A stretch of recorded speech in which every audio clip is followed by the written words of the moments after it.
It starts with a single moment of order being shattered.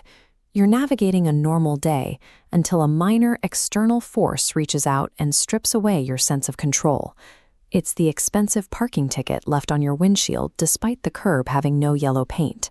It's the passing driver who screams an insult at you on a quiet highway.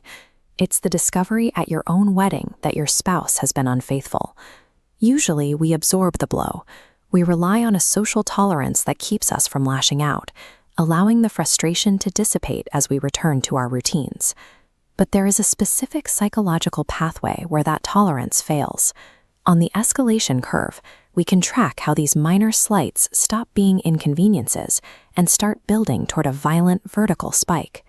It suggests that under the right pressure, the distance between a civilized morning and a total breakdown is much shorter than we prefer to believe. When we are wronged, we are told to trust the institution. We take our complaints to sterile offices and wait for a bureaucrat to verify our claim. Modern society is built on this trade.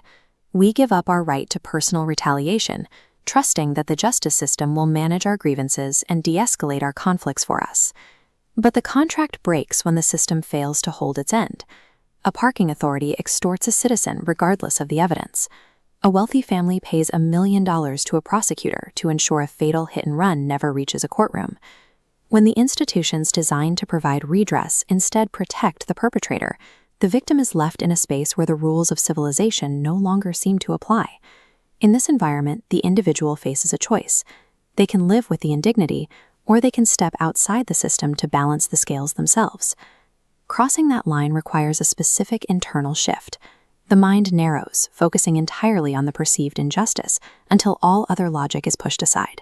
To justify the coming violence, the individual reframes their revenge as a moral necessity.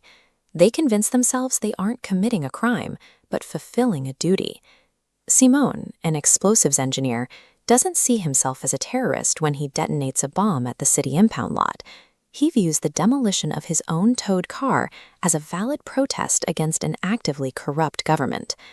In a quiet diner, two workers recognize a customer as the loan shark who drove a family to suicide.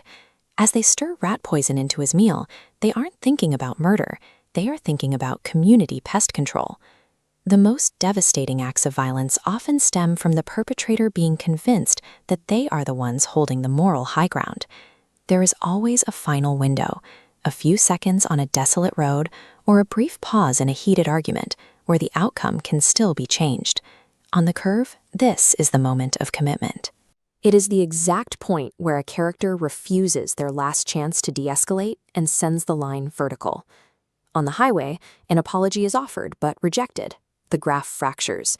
A passing insult becomes a fight to the death involving wrecked vehicles and shattered glass, because neither man will be the first to walk away. This reaches into emotional life as well.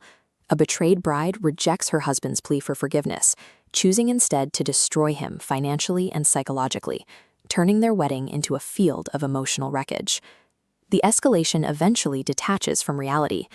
Gabriel Pasternak tracks down every person who ever slighted him, an old teacher, a critic, a former lover, and traps them all on a single airplane, which he then pitches into a terminal nosedive.